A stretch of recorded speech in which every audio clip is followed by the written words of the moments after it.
عجیب است که بعد از موضع‌گیری 3 میلیون شیعه و توف کردن آنها به رژیم و مزدورانش، یک مرتبه به یاد جنایت‌های این سازمان تروریستی می افتد. توف به ریش ولی فقیه ارتجاع و هر که با اوست و مزدورانش. نویسنده این اطلاعیه ننگین خودش با بمب‌ها و تانک‌های آمریکایی پیاده شده. حالا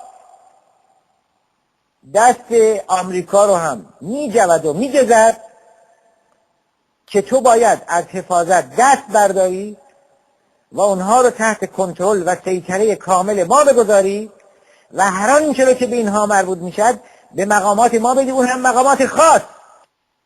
عجب اشتهایی داشته است. نمیدانستیم که اسمش دموکراسی است. فعال کردن و به راه انداختن دعاوی قضایی، منظورش همون دعاوی کشیمنی است. ماده 6 دولت عراق با کمیته بین‌المللی صلیب سرخ جهت پیدا کردن راه‌حل‌های ریشه‌ای برای معضل حضور سازمان مزبور در خاک عراق و اتخاذ تصمیماتی برای اخراج آنها از عراق هماهنگی می‌کنند. هماهنگی‌هایی که بعداً دیدیم، آوردن همین مزدوران بود برای بریده گرفتن از اشراف، برای خائن‌سازی و نادمسازی و تواب‌سازی، برای اینکه بلکه با موضوع خانه و خانواده اون هم از طریق صلیب بتوانند اشراف را بپاشانند.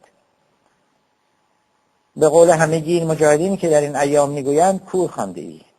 آنچه را هم که بعد از 6 و 7 مرداد در همین رابطه در مورد نقش صلیب